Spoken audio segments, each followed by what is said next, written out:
लेकिन एक कन्या की एक इच्छा होती है, नहीं होती? पति को घर कनु हलो कना लोग वाला ऐसा मकान होगा, हर कन्या की इच्छा होती है। तो जब पार्वती की भी इच्छा होगी कि कैसा होगा मेरा भोले का, भोले बाबा तो मरघटा पर लिया। पार्वती बोली चलो ना घर, क्या का तुम कर लगे लो मुर्दा फूकना, चला घर। बाबा हंसते हुए बोले देवी कहाँ का घर, मेरा यही घर है। हे देवी मेरा यही घर। क्या कहा, क्या कहा तुमने? बोला मेरा यही घर है। ओहो तुम यहाँ रहते हो? बोले हाँ। बोले हे महाराज मैं तुम्हारे साथ यहाँ बिल्कुल नहीं रह सकती, इस मरघटे पर नहीं रह सकते, मैं तुम घर बनाओ। नहीं तुम्हें गई अपने बाप की यहाँ, बना दे तो ठीक, नहीं तो मैं चली। अब भोले बाबा सोचा क्या करूं। भोले बाबा ने विश्वकर्मा को बुलाया, विश्वकर्मा को आदेश दिया, विश्वकर्मा हमारी देवी के लिए घर बनाओ। विश्वकर्मा ने कहा मेरे बाबा ने पहली बार कहा है कि मेरे लिए घर बनाओ। अपने बाबा के लिए मैं ईंट पत्थरों का घर नहीं बनाऊंगा, अपने बाबा के लिए आज सोने का घर बनाऊंगा, स्वर्ण का घर बनाऊंगा। देखते देखते महाराज विश्वकर्मा ने स्वर्ण का महल तैयार करवा दिया, सोने का। पार्वती जी के लिए कहा चल देख तेरे लिए घर बना दिया। पार्वती जी कहती है नहीं महाराज पहले इस घर में गृह प्रवेश कराओ तब मैं प्रवेश करूंगी, ऐसे नहीं जाऊंगी। किसी विद्वान ब्राह्मण को बुलाओ और गृह प्रवेश कराओ। तो भोले बाबा ने फिर गणों को आदेश दिया, बताओ तो कौन है अभी विद्वान? तो गणों ने कहा बाबा विद्वान एक ही हैं अभी, और आपका चेला है रावण, रावण को बुलाओ। ठीक है भैया बुलाओ उसको, वही विद्वान है। तो रावण को बुलाया महाराज, क्योंकि खतरनाक विद्वान था। आओ भाई रावण, रावण भी आया। भोले बाबा के यहाँ रावण जी ने पूजा की, बाबा का गृह प्रवेश करवाया। और अब जब बाबा जी जाने लगे घर के अंदर, तो पंडित जी ने कहा, रावण जी ने बोले बाबा जी हम चलते हैं, अब मेरी दक्षिणा दे दो जरा, मैं जा रहा हूं।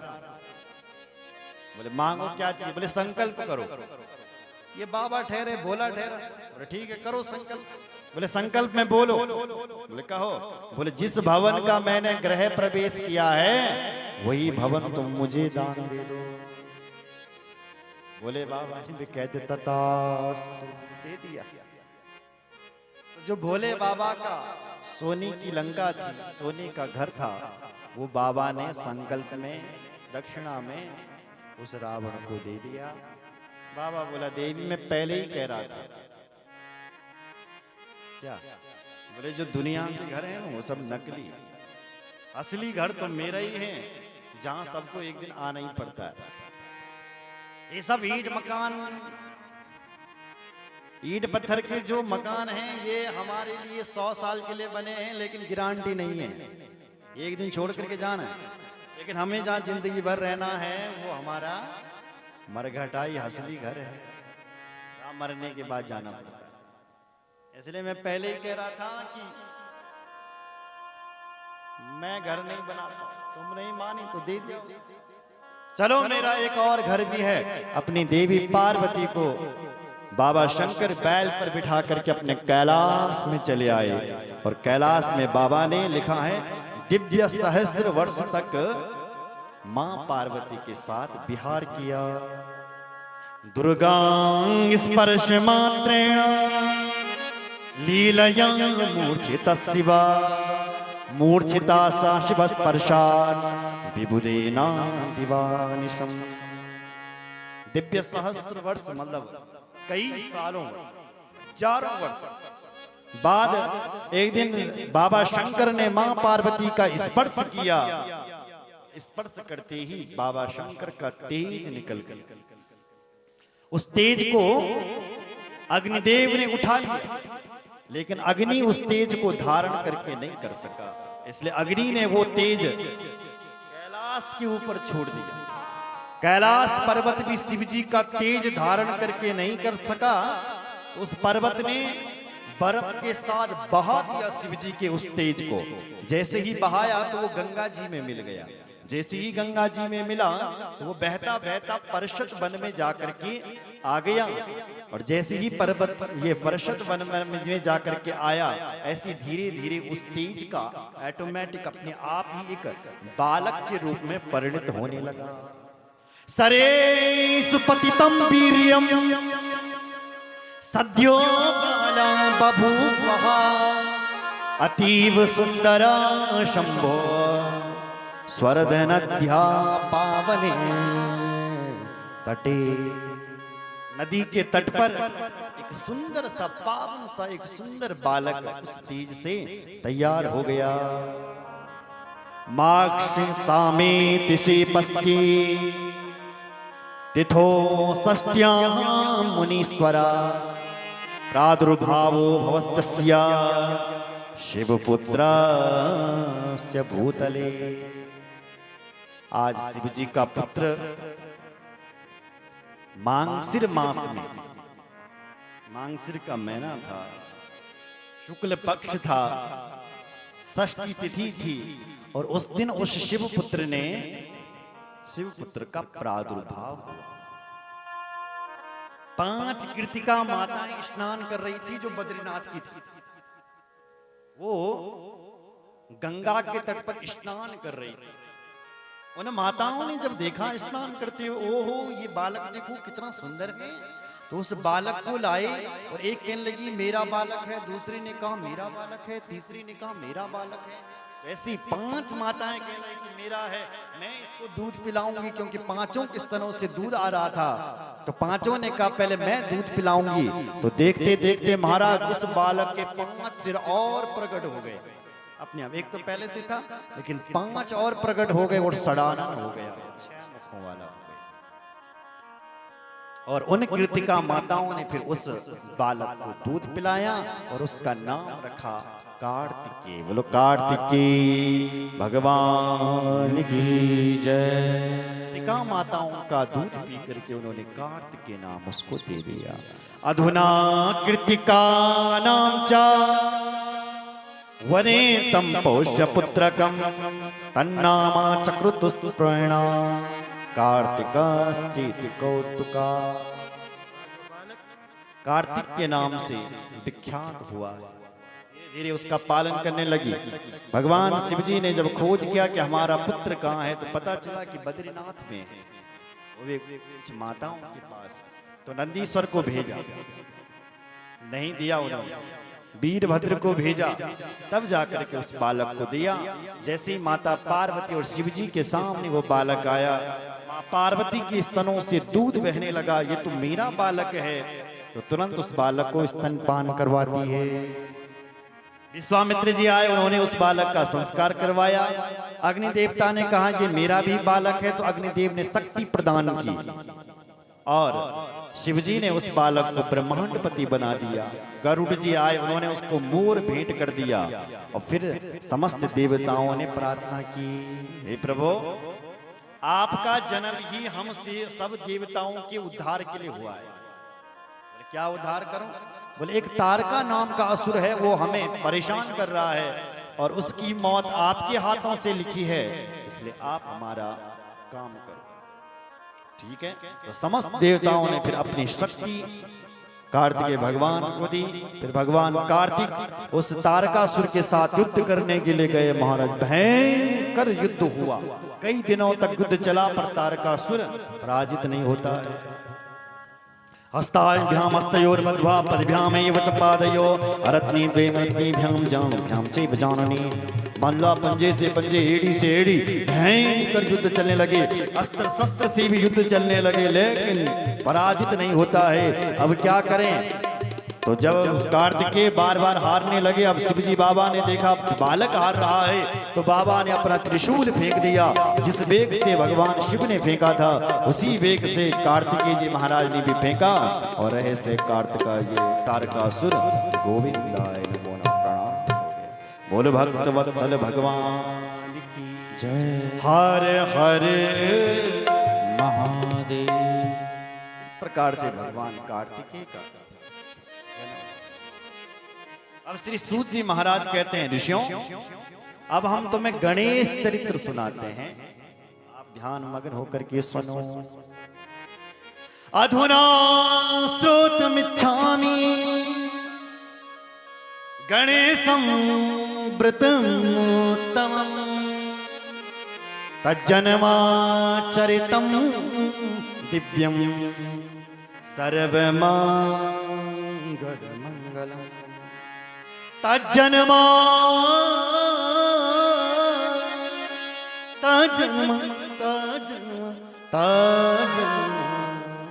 चरितं दिव्यं सर्वमंगलमंगलम् सर्वमंगलमंगलम् सर्वमंगल मंगल। अब हम तुम्हें वो चरित्र सुनाने के लिए जा रहा है जो चरित्र जीवन को मंगलमयी बना देता है। वो चरित्र किसका है? गणेश जी का है। ये मत समझो कि गणेश शिव जी के ही पुत्र हैं। अरे गणेश जी का जन्म बहुत पहले का है, यहां तक लिखा है कि ब्रह्मा जी से भी पहले का गणेश जी का जन्म। यहां लिखा कल्प भवेत गणेशस्य जनि प्रोक्ता विधे परा सनिदृष्टं शिरश्छिद्रं संचितं गजमाननम् संचितं गजमाननं गजमानन। कल्प भवे, बहुत कल्प पहले गणेश जी का जन्म हो गया था। बोले फिर सिर कैसे कट गया? तो शनि दृष्टम, भगवान शनि की दृष्टि पड़ गई, और जब शनि की 7.5 लगती हैं किस्मत बड़ी खराब चलती। उल्टा करो तो उल्टा हो जाता है। ऐसे शनि की दृष्टि पड़ने से उनका सिर कट गया, और फिर उनके सिर पर फिर हाथी का सिर लग गया। बोलो जय श्री राम। ये वही भगवान गणेश हैं जिनकी स्तुति वेद गाते हैं। कौन गाते हैं? वेद। भगवान कह रहा है गणानं त्वा गणपति गुं हवामहे प्रियाणं त्वा प्रियपति गुं हवामहे निधीनं त्वा निधिपति गुं हवामहे वशो ममामजानि गर्वदं त्वमजासि गर्वदं मा। हे भगवान गणेश, गणानां त्वा, आप गणों में श्रेष्ठ, आप निधि नंत्वा, निधि देने वाले, प्रियानंत्वा, प्रियजनों का कल्याण करने वाले। ये कौन कह रहा है? बोले वेद कह रहा है।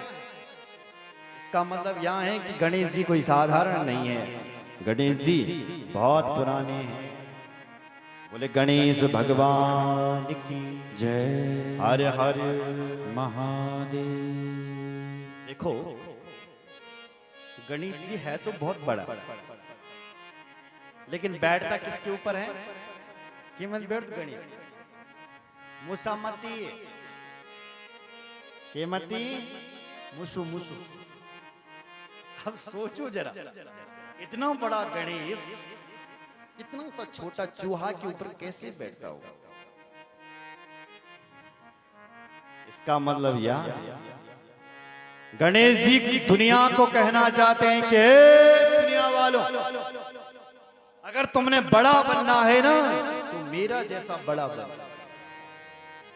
कि सारी दुनिया मेरा नाम लेती, सारी दुनिया मुझे पूछती है क्योंकि मैं इतना बड़ा हूं, पर मैं इतना छोटा भी हूं कि मेरा भार जो है एक चूहा भी सहन कर लेता है। इतना छोटा भी बन जाता हूं कि मेरा भार चूहा सहन कर लेता है। गणेश जी दुनिया वालों को बताना चाहते हैं, दुनिया वालों बड़े बनो और फिर बड़े बन करके छोटे भी बन जाओ। होता क्या है, जब हम लोग बड़े बन जाते हैं तो छोटे मोटे लोगों से नहीं मिलते। अब हम बड़ा आदमी बनेंगे, मुख्यमंत्री बनेंगे, विधायक बनेंगे, अब हम उन तुम में हम यारदा भंडवारा। होता क्या है, लोग बड़े तो बन जाते हैं लेकिन छोटे नहीं बन पाते। लेकिन गणेश जी दुनिया को कहना चाहते हैं, ए मेरे भाई, बड़ा वही होता है जो छोटा बनता है। छोटा बना, अपने आप को इतना छोटा बना दो कि चूहा भी तुम्हारा भार सहन कर सके। अपने आप को इतना छोटा बना दो कि गांव का छोटा सा छोटा व्यक्ति भी तुमसे मिल सके। अपने आप को इतना छोटा बना दो कि नगर का छोटा सा छोटा व्यक्ति भी तुमसे मिल सके। तब तुम बड़े आदमी कहलाओगे, तब तुम अच्छे आदमी कहलाओगे, तब तुम पूजनीय कहलाओगे, तब तुम्हारा मान होगा, सम्मान होगा। अरे भाई, बहुत अच्छा आदमी है जो छोटे छोटे लोगों की हेल्प करता है, गरीबों की हेल्प, जिनसे कोई नहीं मिलता उनकी हेल्प करता है।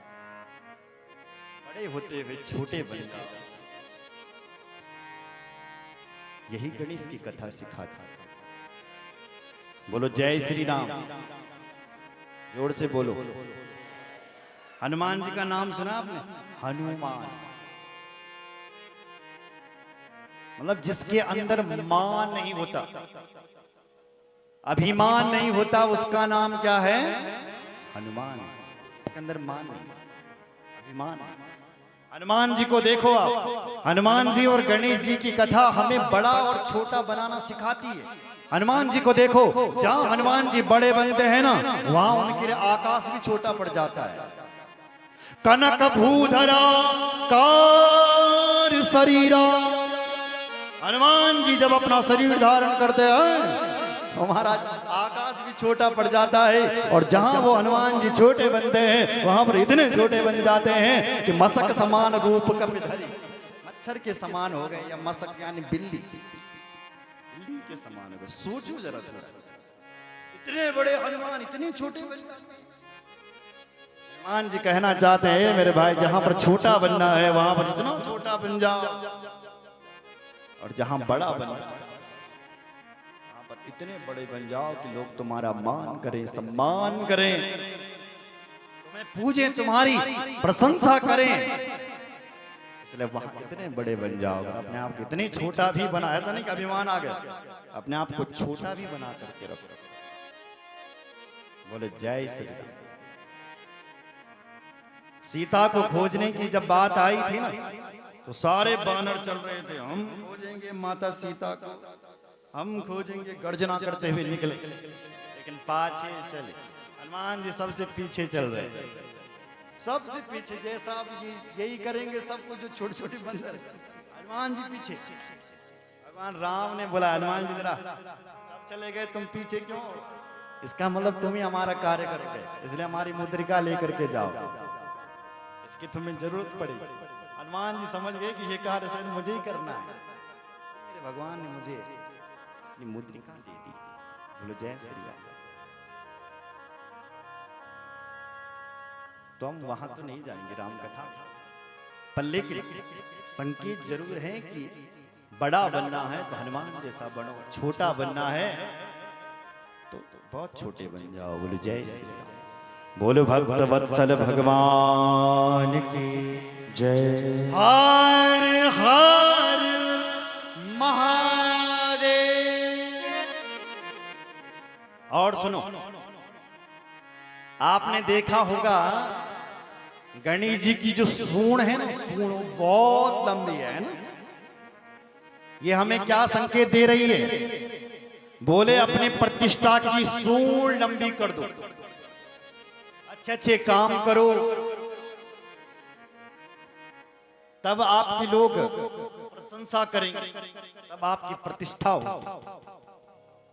फिर लोग आपका मान करेंगे, सम्मान करेंगे। इसलिए प्रतिष्ठा की सूंड लंबी बना दो। बड़ा आदमी वही होता है अपनी प्रतिष्ठा बजाता है, लोकप्रिय बनता है।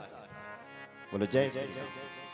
दूसरी बात गणेश जी कहना चाहते हैं, दुनिया वालों, बड़ा बनना चाहते हो तो अपने कानों को बड़े बना दो। कान बड़े करने का अर्थ क्या है? बोले लोग तुम्हें सुनाते रहेंगे, गांव का प्रधान भी बनिए ना, लोग तुम सुनो ना वाला फूक दें प्रधान हमारे चक्कर ही। लोगों का काम तो सुनाना है, बड़े आदमी को सब सुनाते, कुछ नहीं किया इन्होंने। तो तुम्हारे कान बड़े होना चाहिए ताकि तुम सबकी बातों को सुन सके, इसलिए भगवान गणेश के कान बड़े सुनने के लिए। गणेश जी का पेट भी देखा होगा आपने, बहुत बड़ा, इतना बड़ा पेट। क्यों? गणेश जी कहना चाहते हैं जो बड़ा बनता है ना